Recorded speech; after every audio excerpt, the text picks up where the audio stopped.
this.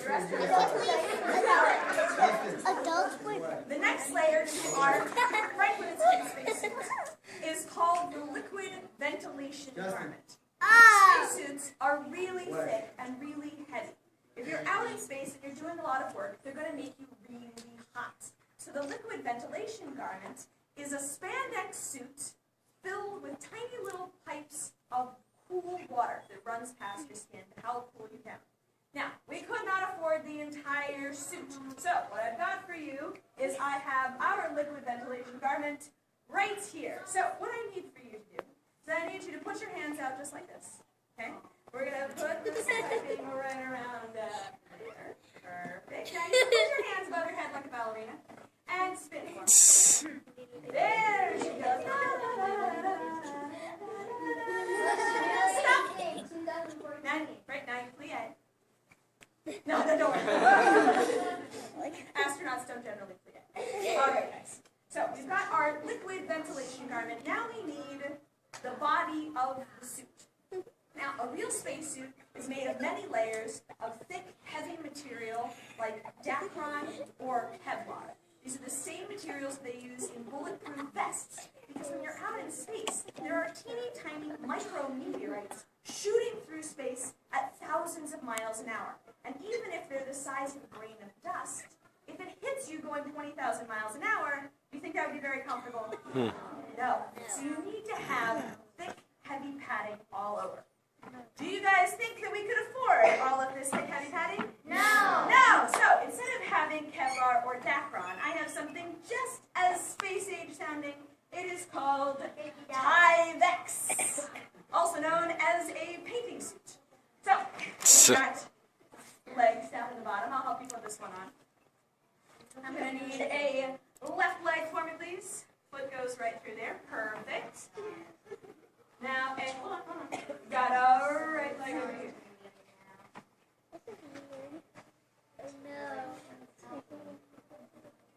There she goes. Go ahead, pull it up.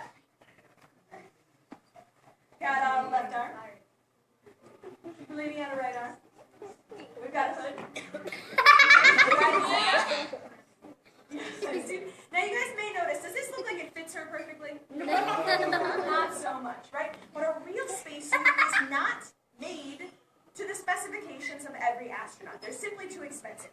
So you might get legs that are almost your size or arms that are almost your size, but there is only one part of the spacesuit that is made special for every different astronaut. And that part is the gloves. Now, why do you think the gloves need to be made special for every astronaut? Yes, sir. So their hands won't get all tight, and so they won't die. Because if the gloves were all tight, then the blood can't go through, and then they'll die. Okay, I wasn't going for something quite so dire. That is possible. That's definitely true, right? You definitely don't want them too tight. But even if they're too loose, if that's your problem, then you start to have a really hard time using your fingers, right? Have you guys ever tried to write with a pencil when you're wearing gloves? Yeah. Is it really easy? No, it's really hard. So those gloves need to fit you perfectly so that you have the most dexterity possible. Now, I didn't have time to measure your hands before the show. So I've got these gloves, and I think that they will fit you absolutely perfectly. Don't you agree? No. Hold on. All right, here you go. I got one hand. Excellent. And we got another glove. Perfect. There we go. So now we're going to need to protect what other part of her body? Her face. Like her face and her head. Okay, so she's going to need what, guys? A helmet.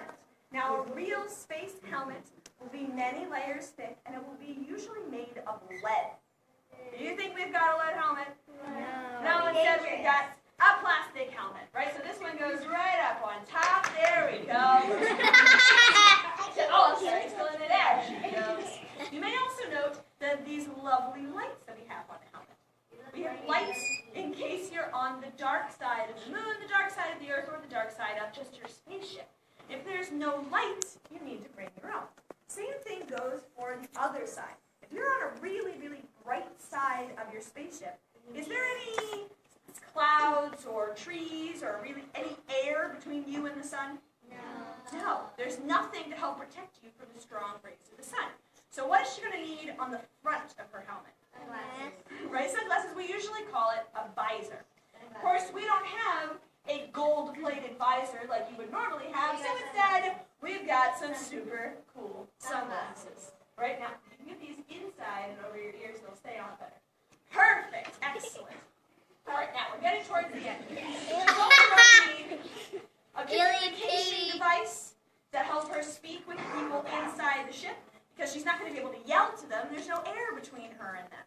Nothing to be able to keep that sound. She's also going to need an onboard computer. I think that this 4-function computer will be perfect for her. Calculator. All right, now, unfortunately, this needs to go inside the suit. So we're just going to put that inside the suit. There we go. Perfect. All hooked up. Now, one last very important thing she's going to need to bring with her. Something that we have an abundance of down here on Earth. We take advantage of it all the time, but there's none of it in space. What am I talking about? Oxygen. She's going to need to bring her own oxygen to breathe. So she's going to need an air tank. And this is the Franklin Institute air tank. It's a balloon. Now, when you guys breathe out, about 17% of your air is made of oxygen. So I need you guys to let me know when this air tank is full enough for her. Okay, ready guys? Oh my god. Oh. Is that full enough, guys? No. You're not sure? No, it's not. Not big enough. All right. No, bigger. Is that full enough, guys? No. Are you sure? What, do you think it's big enough? No. Almost? I'm No. sorry, guys. I think that is one full balloon, right? I'm ready to almost out of here. Now, guys, where do you think this has to be stored? Inside of her suit, right?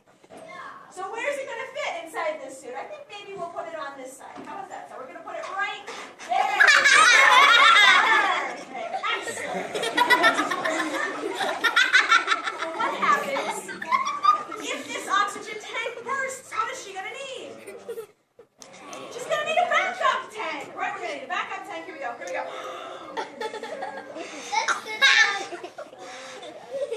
All right, that's clearly full enough for a backup tank. Where does the backup tank have to go? On the other On the other side? On the other side. Okay. I'm going to put this one up on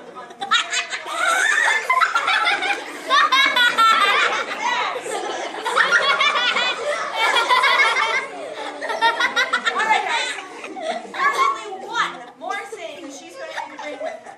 In addition to oxygen for breathing, air does one other thing for us down here on Earth. I want everybody out here to make a circle with your fingers, just like this. Okay?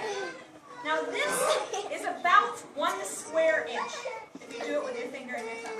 I want you to put that right on your arm. Every square inch of your body, everywhere on your body, has about 15 pounds of air pressure pushing on you. You don't feel it because you're used to it. But if you didn't have that air pressure pushing on you, your insides wouldn't really stay your insides. What? Right? So we need to have this air pressure. She needs to bring it with her. So the very last part of the bargain $50 Franklin Institute space suit is air pressure. Only someone seems to have borrowed my air pressure. So we're going to use this one. Here we go. Our air pressure.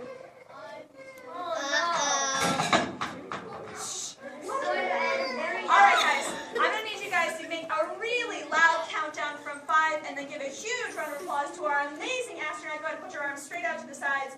Nice guys, from 5, 4, 3, 2, 1.